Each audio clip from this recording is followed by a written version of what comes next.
Hello students, ये question जो है एसएससी सीजीएल मेंस का है 2016 का। और इस क्वेश्चन को देखिए, मैं इसको शॉर्ट ट्रिक से सॉल्व करता हूँ और आप भी इसको ध्यान से देखिए, बहुत इजीली समझ में आएगा। तो चलिए देखते हैं ये क्वेश्चन को। क्वेश्चन ये है कि a dealer is selling an article at a discount of 5% on the mark price.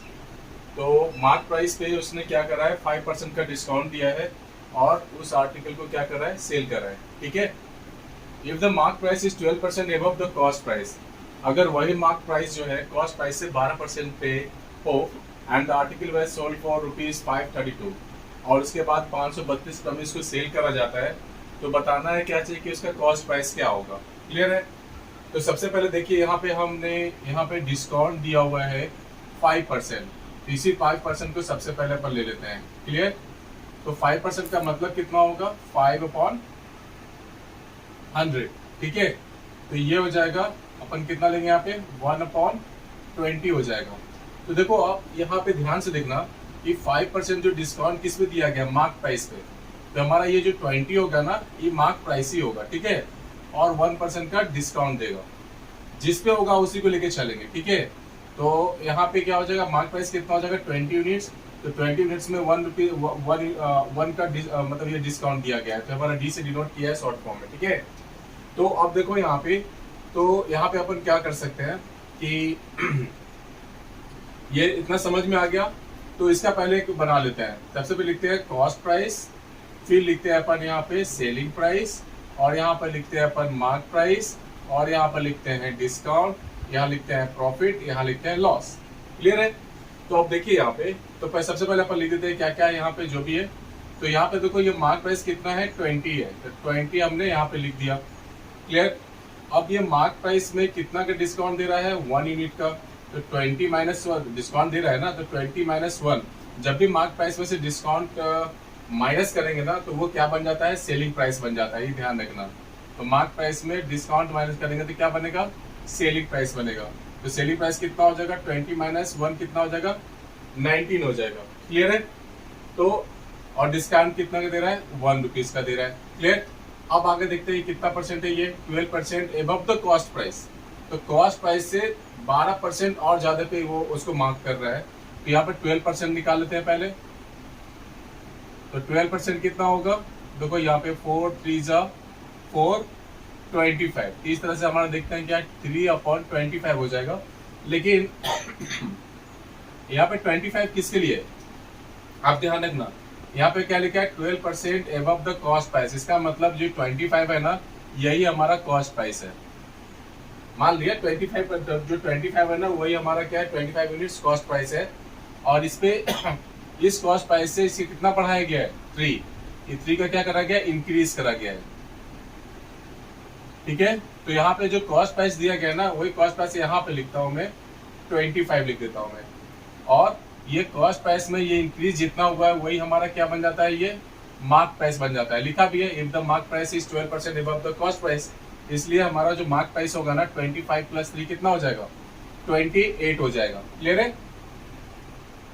ये हमारा 28 हो गया। ठीक।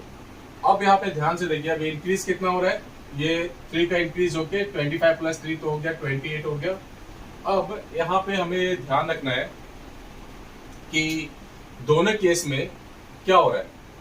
यहाँ पे आप ध्यान से देखोगे कि dealer is selling an article at a discount of 5% the mark price. If the mark price is 12% above the cost price, the article was sold for 532। ठीक है। तो यहाँ पे हमें क्या करना पड़ेगा कि यहाँ पे जो मार्क प्राइस दिख रहा है ना, इसी को हमें क्या करना पड़ेगा, इक्वल करना पड़ेगा, तभी निकल पाएगा। ठीक है। तो यहाँ पे और एक चीज, ये जो कॉस्ट प्राइस 25 जो दिख ही रहा है, तो यहाँ पे हम किसको इक्वल करेंगे, मार्क प्राइस को। ठीक है। तो देखते हैं मार्क प्राइस को इक्वल करते तो कितना मिलता है हमें।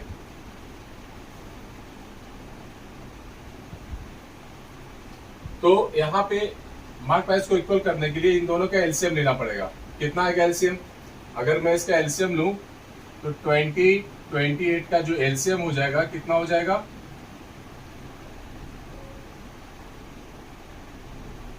10 14 2 5 2 7। ठीक है।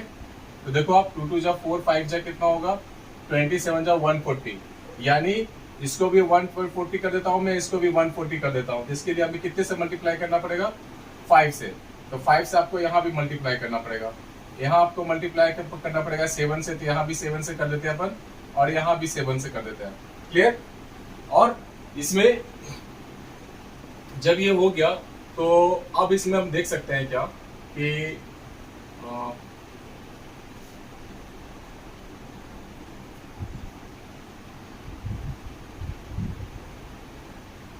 ठीक है,